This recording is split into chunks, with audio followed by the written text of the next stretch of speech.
Para sahabatku yang dikasihi oleh Tuhan di mana saja berada, berjumpa dengan saya, Romo Petrus Santoso SY dari Hong Kong. Mulai hari ini dan besok, kita akan merayakan Hari Minggu Paskah yang keempat. Sering juga disebut bahwa Hari Minggu Paskah yang keempat sebagai Hari Minggu Gembala yang baik, atau disebut juga Hari Minggu Panggilan. Saya yakin para sahabat yang aktif di dalam media sosial, baik itu Facebook, Instagram, YouTube, sudah mendapatkan banyak sekali flyer, acara-acara yang menarik, dan sekaligus juga kegiatan yang akan dilaksanakan baik di tingkat paroki maupun yang diselenggarakan oleh kongregasi yang ada baik di Indonesia maupun di seluruh dunia. Intinya adalah para kaum berjubah ini, baik bruder, frater, suster, para imam, ingin membagikan pengalaman panggilannya. Dan tujuannya sangat jelas, yaitu mengundang anak-anak muda untuk berani mempersembahkan hidupnya dan secara khusus berani untuk melayani gereja melalui panggilan imamat dan hidup membiara. Maka pada kesempatan ini, saya, Romo Petrus Santoso SY, yang saat ini bertugas sebagai seorang misionaris di Hong Kong, ingin juga membagikan pengalaman panggilan saya, sehingga ada di antara anak-anak muda yang terpanggil, yang tergerak hatinya untuk bersama-sama dengan kami melayani gereja melalui panggilan hidup imamat dan hidup membiara. Dan saya yakin banyak sekali anak-anak muda di dalam hatinya sudah mendengarkan panggilan Tuhan itu. Itulah sebabnya lewat video yang sangat sederhana ini, saya ingin meyakinkan, khususnya untuk anak-anak muda, supaya berani mempersembahkan hidupnya untuk bergabung bersama dengan kami. Itulah sebabnya pada kesempatan ini saya ingin membagikan pengalaman saya sebagai seorang imam biarawan. Mengapa saya menyebut imam biarawan?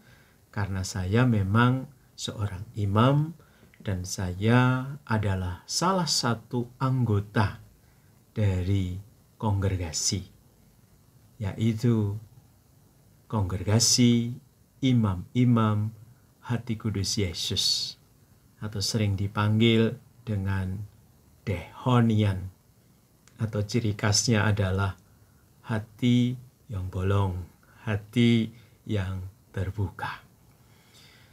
Saya ingin memulai sharing saya dengan poin yang pertama. Poin yang pertama saya tulis di sini adalah saya sudah menjalani imamat saya selama 15 tahun.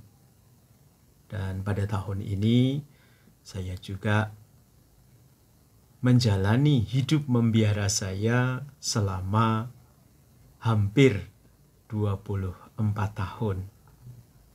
Perjalanan yang masih panjang harus dilalui, tapi dengan 15 tahun menjadi seorang imam dan 24 tahun sebagai seorang biarawan telah memberikan banyak pelajaran kepada saya.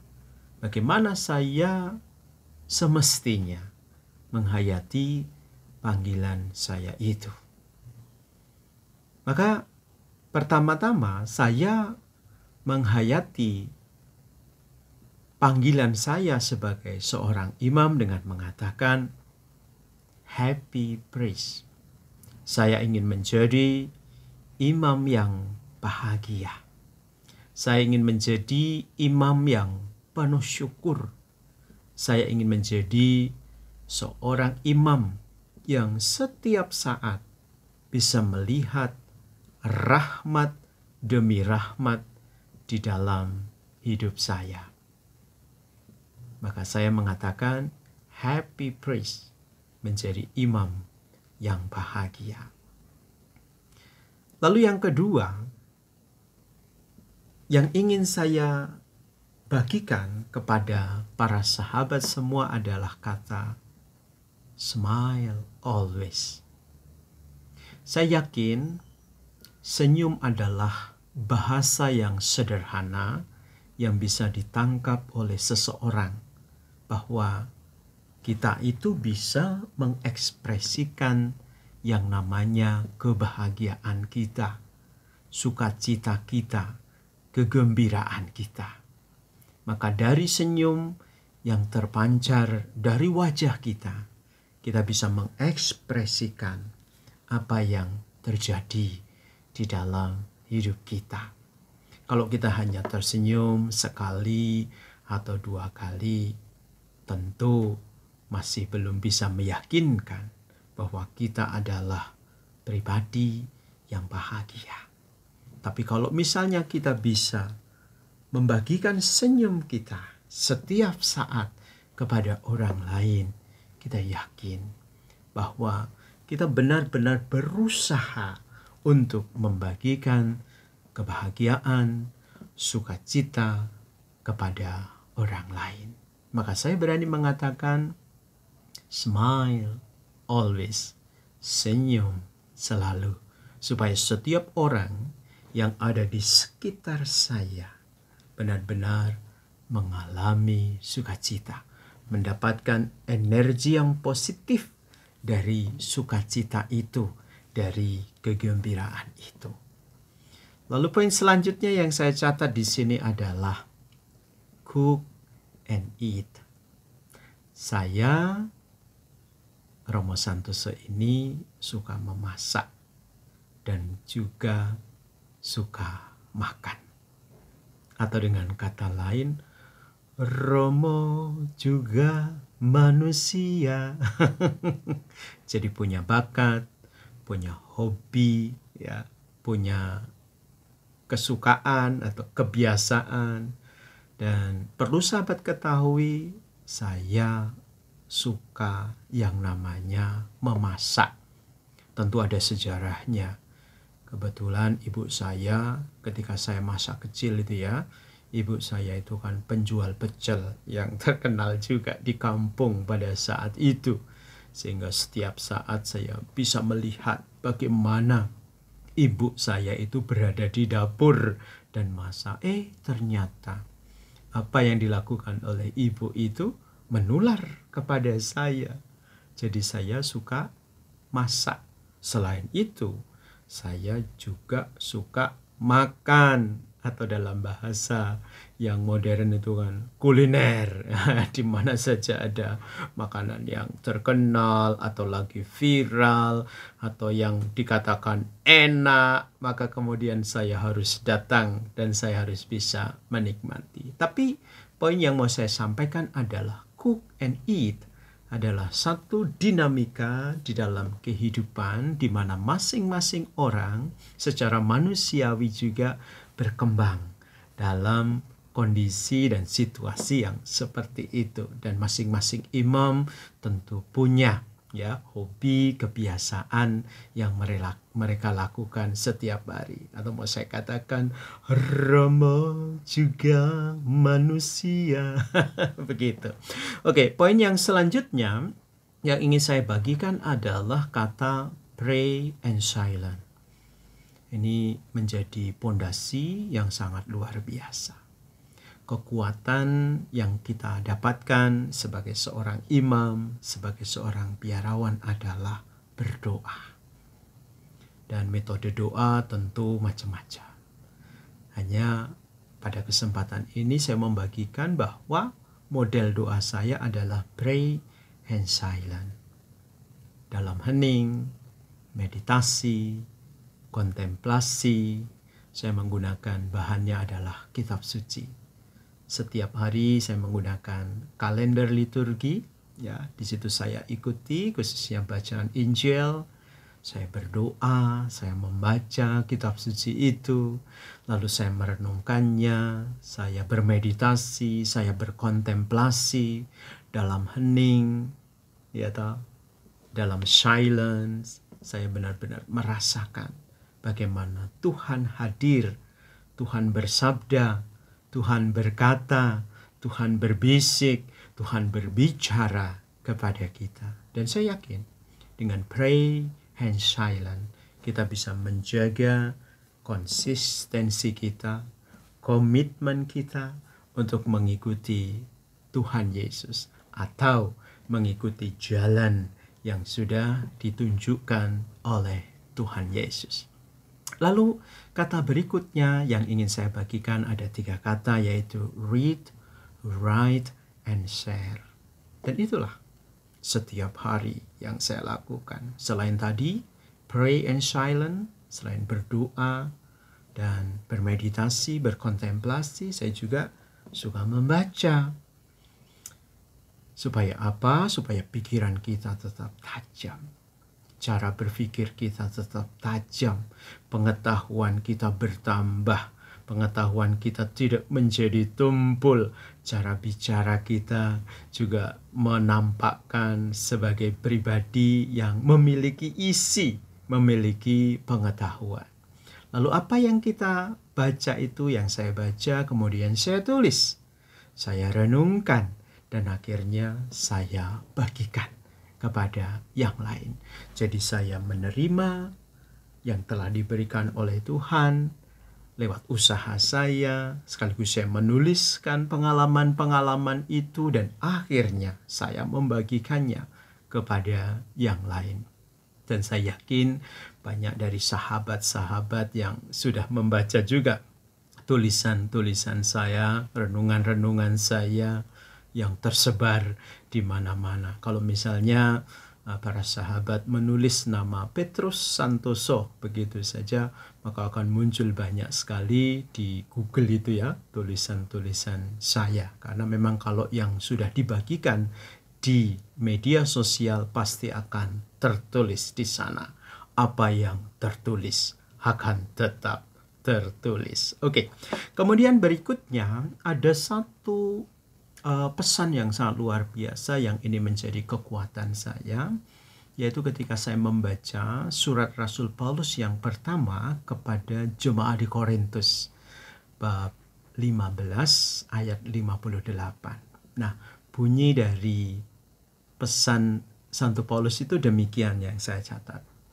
Berdiri teguh, jangan goyah, giat selalu dalam pekerjaan Tuhan, dan senantiasa bersekutu dengan Tuhan, karena jika kita bersekutu atau bekerja bersama-sama dengan Tuhan, segala jerih payah kita, karya-karya kita, pelayanan-pelayanan kita tidak akan pernah menjadi sia-sia. Intinya adalah kardo, karya dan doa. Di dalam karya dan doa itu kita selalu terlibat dan melibatkan diri bersama-sama dengan Tuhan. maka segala sesuatu yang kita lakukan tidak akan pernah mendatangkan hal-hal yang sia-sia. Semuanya akan bermakna, semuanya akan berarti, dan semuanya akan mendatangkan berkat.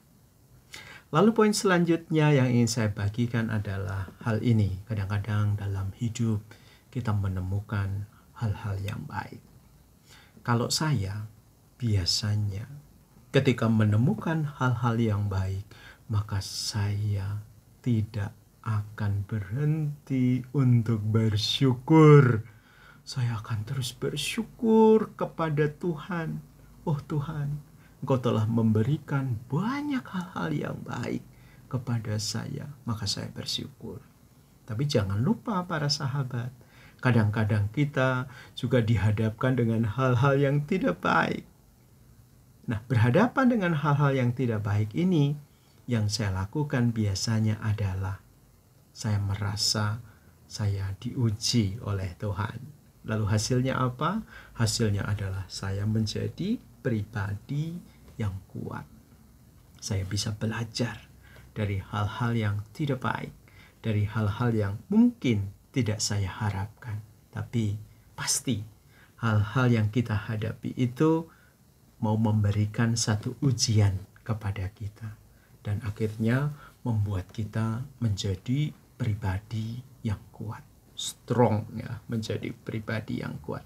Lalu yang terakhir, biasanya saya semacam dalam pengalaman panggilan saya juga, saya punya satu kata-kata yang kuat, yaitu 6D.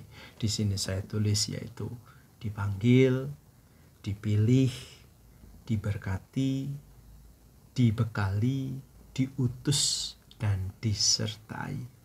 Itu mau mengatakan apa? Bahwa kalau sejak awal mula Tuhan sudah memanggil kita, maka Tuhan akan menyertai kita sampai akhir zaman. Itulah para sahabat, sharing sederhana saya di hari Minggu panggilan ini. Dan sekali lagi, kalian bisa membagikan video ini kepada anakmu, kepada cucu-cucumu, kepada anak-anak muda, anak-anak remaja. Siapa tahu dari antara mereka di dalam hatinya sudah merasakan panggilan itu, sehingga sekarang ketika diteguhkan lagi, mereka semakin yakin untuk mempersembahkan hidupnya menjadi seorang imam dan biarawan-biarawati.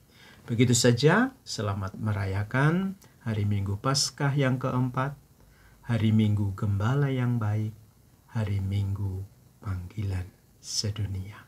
Tuhan Yesus memberkati kita semua dalam nama Bapa dan Putra dan Roh Kudus. Amin. You are the best. Bye-bye.